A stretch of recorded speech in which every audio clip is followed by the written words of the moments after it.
Hi there, welcome back to another quick bite of eCritical. On this one, I'm going to talk briefly about the layout of the top portion of the screen whenever you're logged into MetaVision, and take you through some of the things you can do up here. Starting up at the top is a series of buttons which allow you to perform certain actions like bring up the GPL or the graphic patient list. If you need to enter in an admission form, perform a procedure, do some calculations, add a graph, fill out the death summary, or if you want to change the layout. Now when you log into eCritical and you're a physician, then it will automatically take you to the physician layout. If you want to see any of the other views, all you have to do is click on the Change Layout button, and it gives you a choice between all of the different layouts that you can choose from, respiratory therapy, nurses, or allied health. But because this is geared towards the physician group, I'm just going to focus in on the physician layout.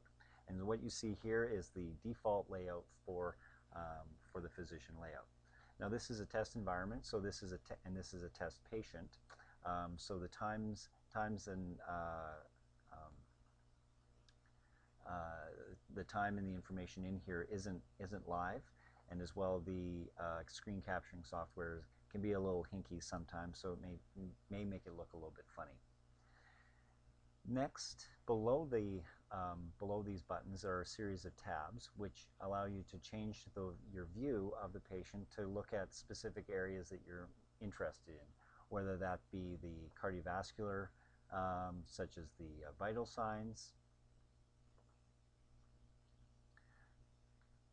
or the respiratory system, and so things like the ventilation, and as well, if you're more of a graphics kind of person, then you can also look at more of a graphical presentation of that same information, such as the cardiovascular section versus the cardiovascular graph. Below that is the time rows, which allows you to both see what time intervals are selected. And as you can see, these are 1 hourly intervals, which is the default view in the tab section. And then these arrow buttons, which allow you to change the time that you're currently looking at. So if I want to just go back one column, I just have to press the single arrow button.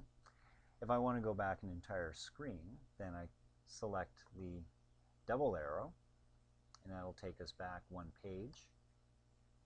And then if I want to go back to the start of the day, then I can click the arrow with the stop button. Okay, and you can see that a lot of things have changed in the course of the day just by going back in time.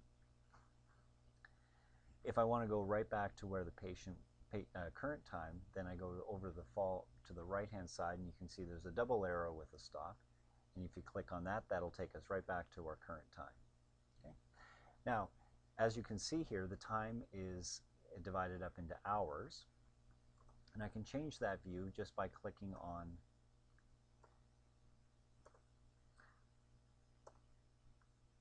the this button here, and it gives you a choice between all the different types of time intervals that you're interested in. So if I want to set it for 5 minutes, I can see I've changed the intervals now to 1 every 5 minutes. If I want to look at a specific time, then what you can't see, just because it's just underneath the screen capture, there's a button that says Go To, and when you mouse over that, it'll ask you, you can set the time or just go back to the admission. If you select time, then it'll bring up a form that will allow you to select a specific time that you want to jump to directly. In this case, so I'm going to take us right back to the very beginning, because there's a lot more patient information in the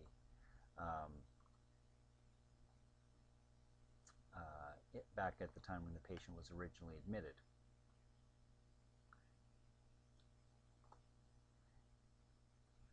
So underneath the increments under Go To, there's admitted, and that'll take you right back to the patient's admitted time.